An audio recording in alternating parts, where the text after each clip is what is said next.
सब पत्रकार छायाकार मित्रों को बहुत बहुत नमस्कार।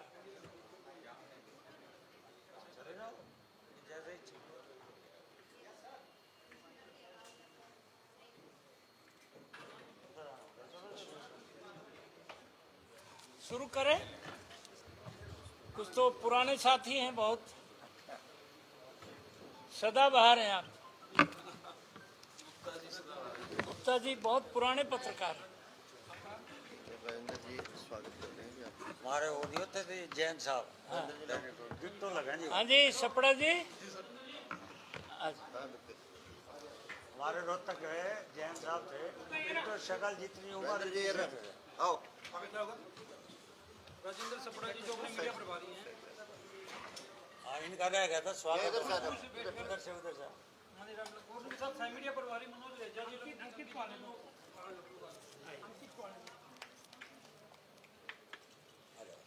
ये सब आपकी तरफ से मुझे दिया था सपड़ा जी ने।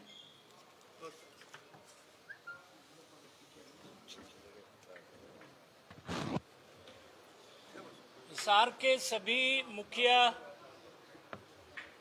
पत्रकार छायाकार मित्रों को मैं सादर नमस्कार करता हूं। मेरे साथ में जिला के प्रभारी हरियाणा सरकार के पूर्व कोऑपरेटिव मिनिस्टर श्री मनीष जी ग्रोवर हैं। उनसे आगे राज्यसभा के सदस्य जनरल डीपी वत्स हैं। हमारे जिला के जुझारू जिला अध्यक्ष कप्तान भूपेंद्र सिंह हैं। हरियाणा विधानसभा के माननीय डिप्टी स्पीकर रणवीर जी गंगवा हैं। सरोज सिहाग बीजेपी की प्रदेश की मंत्री हैं। सीमा गैबीपुर आप विधानसभा चुनाव 2 बार लड़ी हैं, हमारी प्रदेश कार्यकारिणी की सदस्य हैं। सुदेश चौधरी हमारी किसान मोर्चा की राष्ट्रीय कार्य समिति की सदस्य हैं। अशोक सैनी कैसे हैं? हमारे बहुत पुराने मित्र, दैनिक ट्रिब्यून से लेकर के सारी यात्रा। जी जी जी जी गुप्ता जी। अशोक सैनी हमारे जिला के महामंत्री हैं। धर्मवीर जी जिला के महामंत्री हैं। राजेंद्र सपड़ा जी, कृष्ण बिश्नोई जी, जिले की सारी टीम लगभग यहाँ पर उपस्थित है। भारतीय जनता पार्टी का ये संगठन पर्व चल रहा है। मैं कल सुबह 10 बजे से यहाँ हिसार जिले में हूँ। हिसार जिला हमारा बड़ा जिला है। इसमें 22 मंडल हैं, 7 विधानसभा हैं, 7 में से 3 पर बीजेपी के विधायक हैं, 1 हरियाणा विधानसभा में डिप्टी स्पीकर हैं, 2 लोकसभा और राज्यसभा के हमारे सांसद हैं। जनरल डीपी वत्स यहाँ बैठे हैं और कल से हमारे लोकसभा के विजेंद्र सिंह जी अनेक कार्यक्रमों में थे। ये हमारा आज का 7वां कार्यक्रम है। सबसे पहले हमने कल 10 बजे नलवा में शक्ति केंद्र की बैठक थी। नलवा शक्ति केंद्र में 4 पोलिंग बूथ हैं, 171, 172, 73, 74 और बारवास के 2 बूथ हैं वहाँ। उसके बाद हम लोग कल ढाणी ब्राह्मणन नारनौंद विधानसभा का बूथ है 143 नंबर 173, वहाँ ढाणी ब्राह्मणन में हम थे। उस बैठक में 4 बूथ के लोग वहाँ पर उपस्थित थे। फिर उसके बाद हांसी में 22 मंडल के सभी पदाधिकारी, सभी सांसद, सभी विधायक और विनोद भयाना जी के वहाँ हाल में कार्यक्रम था पंचायत भवन में। वहाँ की 22 मंडल की बहुत बड़ी हाजिरी थी जिला का पूरा संगठन था। और उसके बाद हम बरवाड़ा में जो प्रकोष्ठ है, बरवाड़ा में प्रकोष्ठों के मुखिया पूर्व सैनिक प्रकोष्ठ मेजर फकीर चंद जी थे और सारे जो प्रकोष्ठों के लोग थे।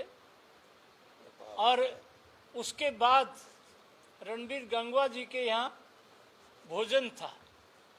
आज सुबह से अभी हम लोग अग्रोहा धाम से, अग्रोहा धाम में आज हमारे जितने मोर्चे हैं, महिला मोर्चा की अध्यक्षा सुदेश पांचाल थी वहाँ, सुषमा पांचाल, और सभी किसान मोर्चा,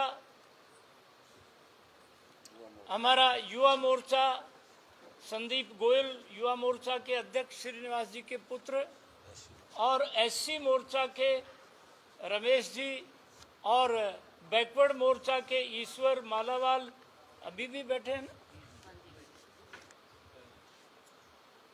सारे मोर्चों की बैठक लेकर के आज अभी आपके बीच में उपस्थित हैं।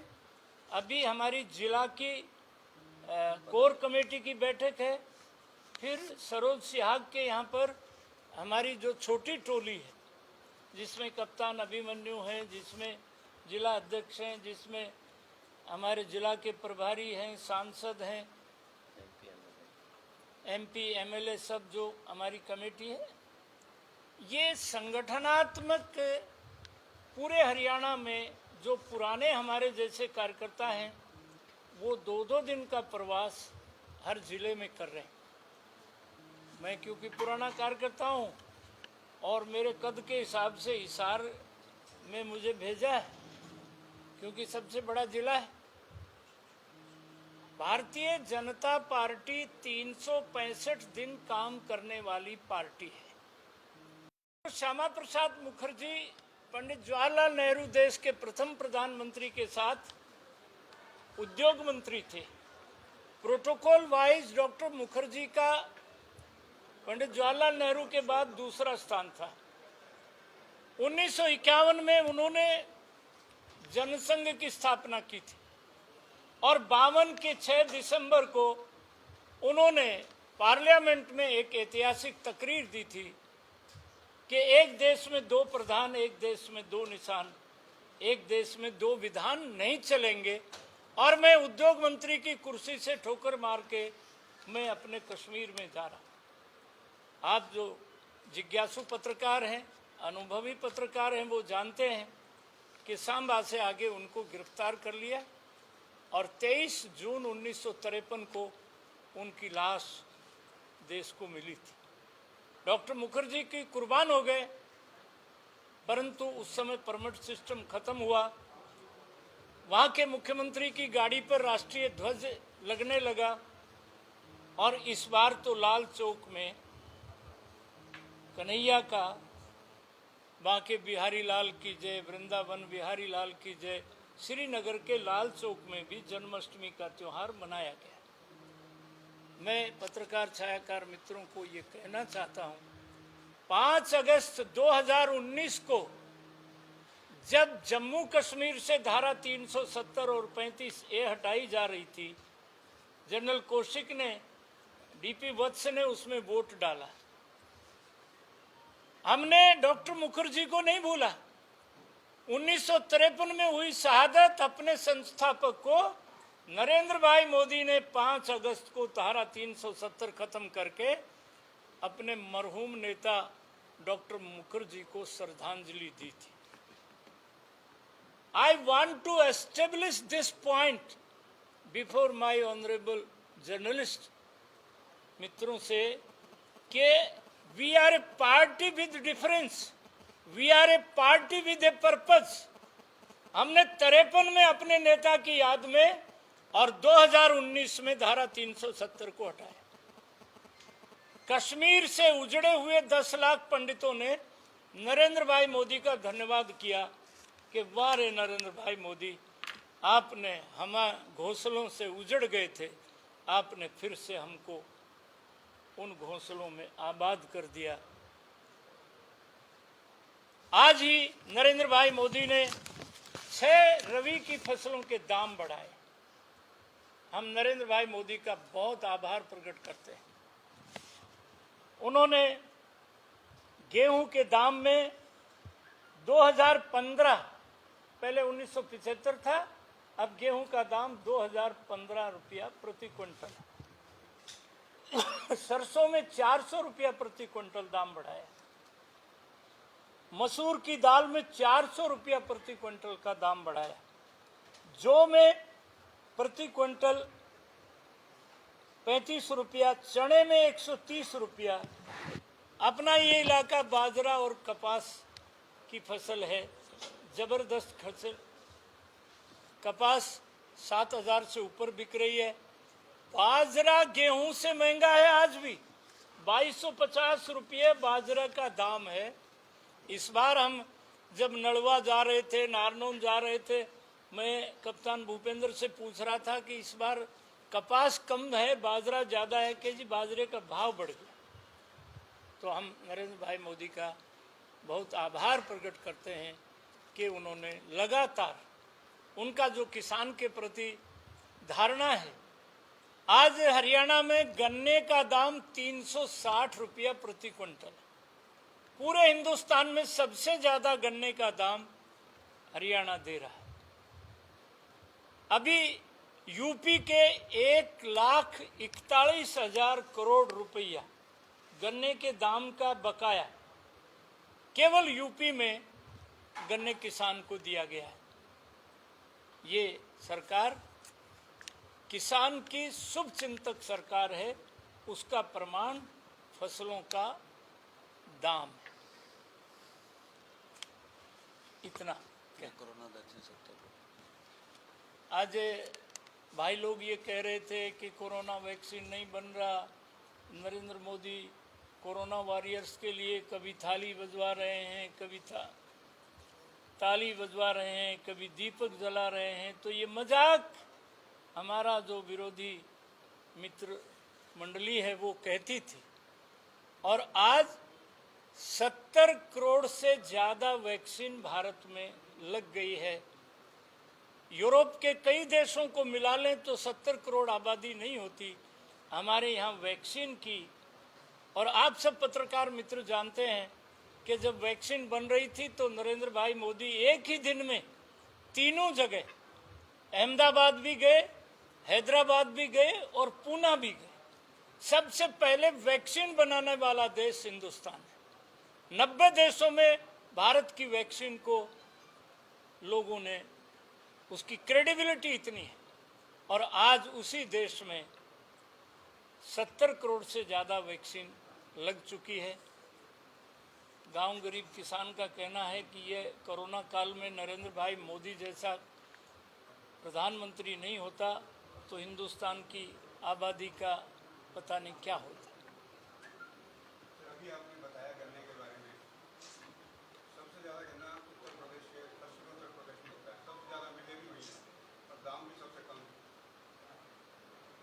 देखो जी, वहाँ की दाम की स्थिति का तो, परंतु अभी यूपी में गन्ना किसानों को एक बहुत बड़ा पैकेज भारत सरकार ने योगी आदित्यनाथ जी के प्रयासों से 1,41,000 करोड़ रुपया गन्ने के किसानों का बकाया वहाँ चुकाया।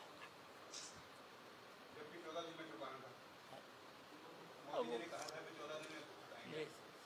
पर चुका दिया। ठीक है।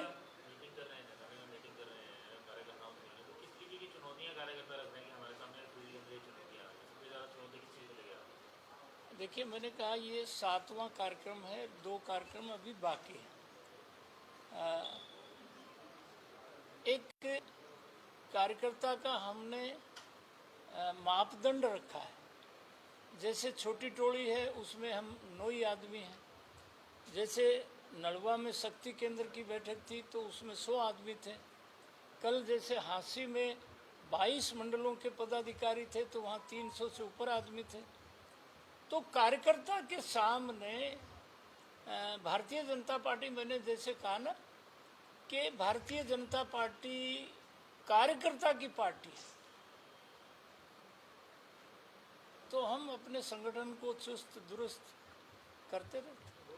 कार्यकर्ता चुनौतियां तो बता रहे हो कि हमारे सामने फील्ड में ये चुनौती आ रही है, अगर हम फील्ड में जा रहे हैं तो फिर लोगों का फीडबैक इस तरीके से मिल रहा है, क्या फीडबैक मिल रहा है? कार्यकर्ता चुनौती बता रहा है, कार्यकर्ता प्रसन्नता है कि जी आपकी पीढ़ी ने जेल रेल सब काट लिया, अब तो जो है राज भोगने का समय बीजेपी कार्यकर्ताओं का है, और जो कमी समी रही है वो मुजफ्फरनगर में अल्लाह अकबर ने पूरी कर दी। हरियाणा के ग्रामीण चुनाव, पंचायत चुनाव होने हैं, किसानों के डर से भाजपा कितनी नौकरी लेकर गई चुनाव में? नहीं, किसानों की कोई वजह नहीं है। वो हाई कोर्ट में एक पिटीशन है, हाई कोर्ट में एक पिटीशन लगाई हुई है, तो वो कारण है। और इसीलिए क्योंकि उस पिटीशन का फैसला अभी नहीं हुआ है, तो हो सकता है नगर पालिका नगर परिषद के चुनाव पंचायत से पहले हो जाए। ठीक है साहब, आज इतना ही। शर्मा जी, आप कह रहे हैं कोई चुनौतियां नहीं, लेकिन आपके विधायक जेल के विधायक हैं, वो कह रहे हैं अधिकारी उनके कोई सुनवाई नहीं कर रहे, इससे निकलने अधिकारी सरकार में मैंने कभी देखे नहीं, इस प्रकार की बातें आ रही हैं। कोई उनकी पर्सनल एक आधी बात होगी ना हर मौसम में। आप देखिए कौन सा विधायक, कृष्ण मिड्डा, आपको तुसा चंगी तरह जानते हो, जब कृष्ण मिड्डा का फार्म भरवा के मैं आया तो चौधरी भूपेंद्र हुड्डा की मेरी गलबात हुई, मैं क्या तुहाडा कंडा काट देता। यारो पत्रकारों, आप थोड़ा सा इस बात का, मैं मदरलैंड का पुराना पत्रकार होने के नाते, और वो सही साबित हुई बात। कोई एक आधा अधिकारी उसको मना बना दें। आपको कैप्टन अब्दुल साहब को जिम्मेवारी मिली, बड़ी जिम्मेवारी को सरकारी को वो रहती है, डॉक्टर साहब राणा साहब को दे दी सरकार।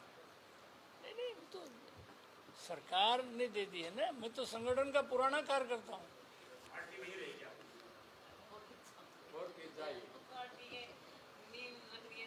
ठीक है, शर्मा जी, एक बात, फसलों की जो बात है, आप कह रहे हैं इतने दाम बढ़ा रहे हैं, आज की जो लागत है, महंगाई इतनी ज्यादा है, पेट्रोल डीजल बढ़ गई, उस हिसाब से क्या दाम वाजिब है? देखिए ये आपने बड़ा एक वैज्ञानिक बात पूछी है। जब एमएसपी तय कर, मिनिमम सपोर्ट प्राइस सरकार जब तय करती है, तो उसकी एक कमेटी है, उसमें किसान भी है, उसमें वैज्ञानिक भी है, उसमें कीटनाशक दवाई वाला भी है। तो किसान की जो सारी लेबर है वो सारी को जोड़ कर एमएसपी, अब जैसे बाजरा का 2250 है, हमारे पड़ोस में उधर पंजाब में कांग्रेस की सरकार है, उधर राजस्थान में कांग्रेस की सरकार है, पर केवल हरियाणा है, पिछली बार 7,50,000 टन बाजरा हमने खरीदा। ना राजस्थान खरीद रहा है, ना पंजाब खरीद रहा है। और सरसों का दाम यदि हमने 4400 तब बढ़ाया था, तो सरसों मार्केट भाव इस बार 7,000 से ऊपर सरसों बिकी, क्योंकि सरसों का एमएसपी इतना था और बाजार की मांग को देख करके कई बार।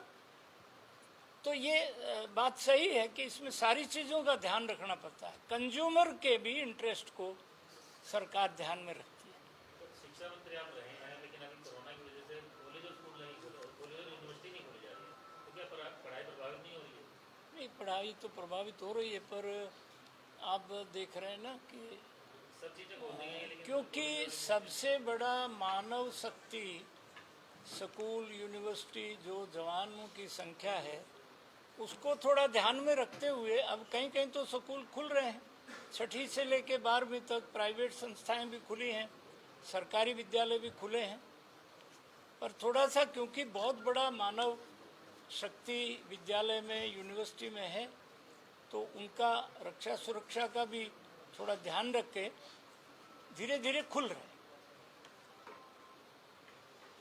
आपके क्षेत्र में भूपेंद्र सिंह यादव को लाके राव अंदर जीत के प्रति कुछ ऐसा कर रहे हैं? बादशाह तुसी केड़ी गल्लां पुछदे हो? नहीं, हमारी अहिरवाल में इस बात का, मैं भूपेंद्र यादव की यात्रा का इंचार्ज था, तो Dundahera is the first village of Haryana towards Delhi, गोद बढ़ावा is the last village towards Rajasthan. Dundahera से लेकर गोद बढ़ावा तक इतना भव्य स्वागत भूपेंद्र जी यादव की यात्रा का हुआ। हमारे अहिरवाल में आज इस बात से खुशी है कि नरेंद्र भाई मोदी ने हमारे इलाके के दो मंत्री, राव इंद्रजीत मंत्री हैं, पिछले कार्यकाल में भी थे, अभी भी वो केंद्र सरकार में मंत्री हैं, भूपेंद्र यादव को और कैबिनेट मिनिस्टर बना दिया, अन्नपूर्णा देवी को। जितना यादव मंत्रिमंडल में इस बार हमको हिस्सेदारी मिली है, इतना पहले किसी सरकार में नहीं था। नहीं, वो पार्टी का कार्यकर्ता है, राव इंद्रजीत बड़े आदमी हैं। धन्यवाद। ठीक है साहब।